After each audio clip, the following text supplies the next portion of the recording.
ओम गणपति गुरु गौरी गिरा गोस्वामी गिरजेश सहित शारदा नर्मदा माय हृदय प्रदेश बंदो हनुमत लखन संग लिपुहन भरत सुजान सिया राम जी को नमन गाऊं हरि गुण गान सियावर रामचंद्र पद जय शरणम। रामचरितमानस के प्रबुद्ध श्रोताजनों, भगवान शिव समाधि में हैं और कामदेव सामने आकर के अपनी सेना के साथ में हमला कर दिया है।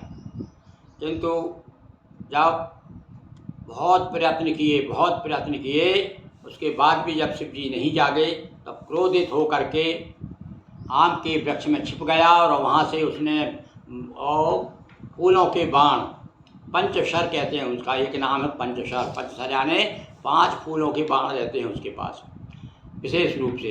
तो जब बाण छोड़ा भगवान के हृदय में लगा और भगवान की जो ही आँख खुली और आँख खुलते ही क्या हुआ देखिए। अब आगे कथा में हम सुनाते हैं आपको।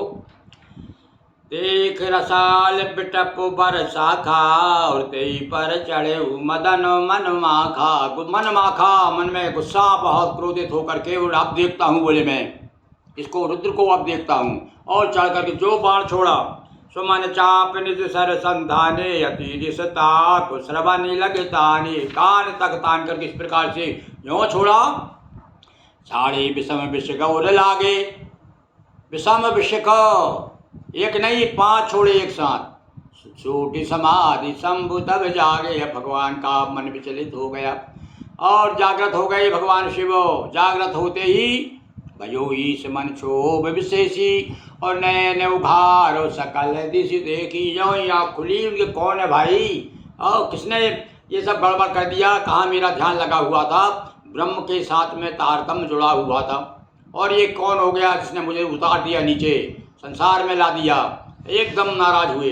जो आगे देखा सौरव पल्लव आमों के पत्तों में छिपा हुआ था मदन बिलो का। जो ही देखा कामदेव को अब तो भयो को और जो क्रोध किया भगवान शिव का को तांडव प्रलय हो जाए। लोग तीनों लोग कांप गए। तब शिवती सरी नयन उघारा चितवत काम भयो जरि छारा। जो तीसरा नेत्र खोला तो जो ज्वाला निकली तो तुरंत ही जल करके भस्म हो गया कामदेव। हाहाकार भयो जग भारी और डर पे सुर भय असुर सुखारी। देवता तो डर गए भाई। क्यों डर गए कि उनका दोष भेजा था जिस काम से और वो काम तो हो गया, किंतु भैया जिसको भेजा था और उसकी हानि हो गई, उसने देह त्याग दी, जल गया वो। अब तो देवता तो दुखी हो गए और राक्षस बड़े प्रसन्न हो गए हैं। समझ काम सुख सोचई, हाँ इसलिए प्रसन्न हो गए।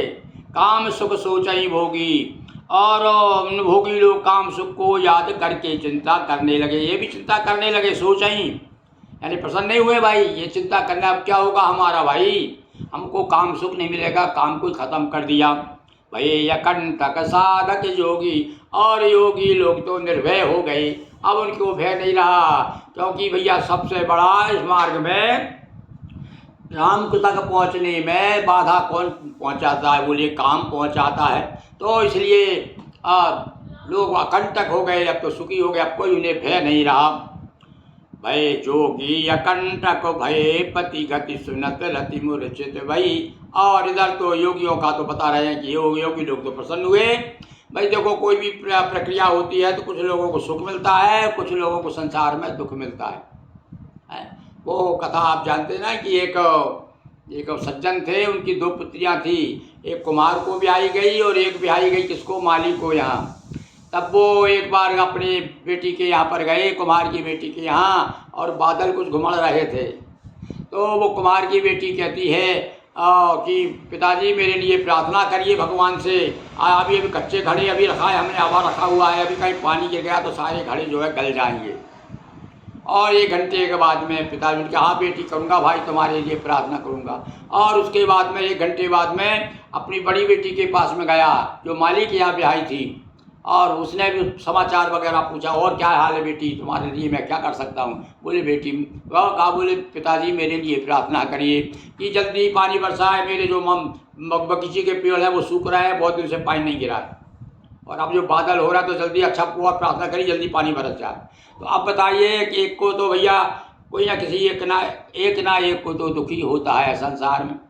योगी लोग तो बड़े प्रसन्न हो रहे हैं, भोगी लोग रो रहे हैं, आसुर राक्षस लोग, और पति गति सुनत रति मूर्छत। भाई देखिए क्या शब्दों का है, पति की गति देख करके मूर्छित हो गई। कौन? बोले रति। रति को पता चला कि मेरे पति जो है अब पति नहीं रहे, हो गए, भस्म हो गए। रोदति बदति बहु भांति करुणा, नाना प्रकार से रोती हुई, बिलखती हुई, विलाप करती हुई, और भगवान शिव के पास आकर के औंधी गिर गई।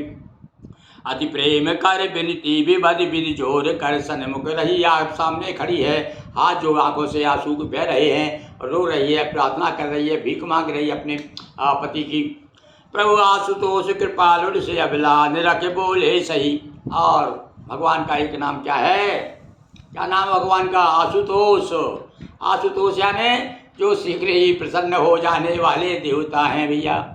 और इसलिए कहा है कि क्षणे रुष्टा क्षणे तुष्टा, क्षण भर में नाराज भी हो जाते हैं, हाँ, थोड़ी सी सहन भी नहीं होती उनको, रुद्र भी हैं वो। तो आशुतोष हैं भगवान, इसलिए कृपा कर दी उन्होंने। और उसको देख करके अरे अबला है, बहुत रो रही है, दुखी हो गई है, देखिए और कोई होता क्या, तेरे पति ने मेरे साथ ऐसा किया, तू आई चल हट यहाँ से, भाग यहाँ से।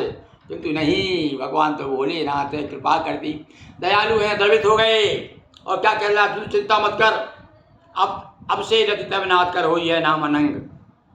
बिन बपु व्याप ही सब ही पुनि, बिना देह के, बिना शरीर के ही सबको व्याप्त हो जाएंगे।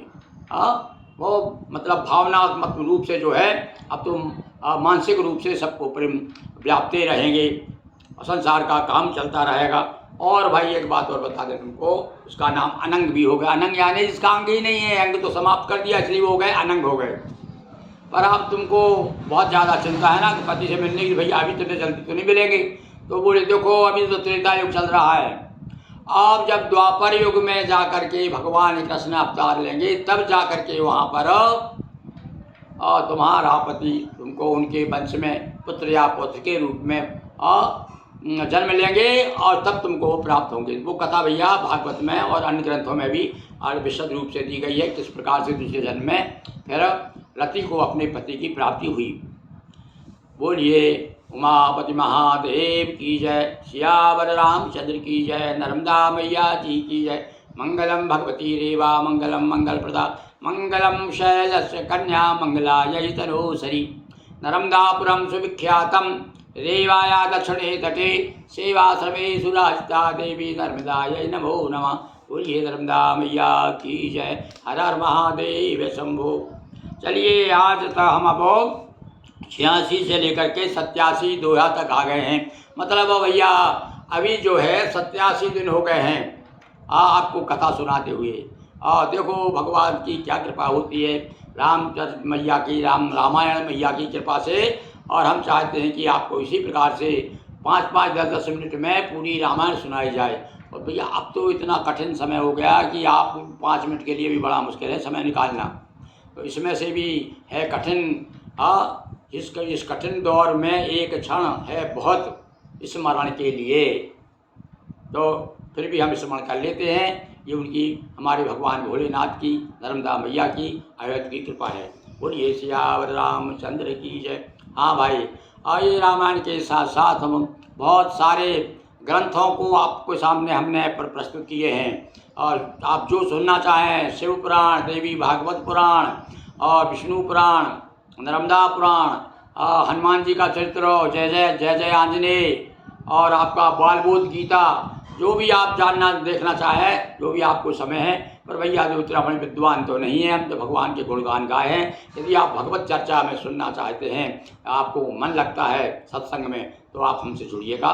और आप पहली बार यदि आप आ गए हैं, भगवान की कृपा से कहिए या धोखे से कहिए या आपकी बटन खुल गई, तो आप कम से कम इतना तो करिए कि सब्सक्राइब सदस्य बन जाइए। केवल आपको अपनी एक उंगली का उपयोग करना है। हमको तो देखो बैठ करके आपके सामने कब से बोल रहे हैं, आपको कुछ नहीं करना है। और आपको थोड़ा जितना भी समय हो उतना सुनिए। एक घड़ी आधी घड़ी और आधी में भी पुनियाद कितना कहा है। तो चलिए, बहुत बात हो गई। मेरे साथ एक बार फिर जयकार लगाइए, बोलिए हर हर महादेव शंभो।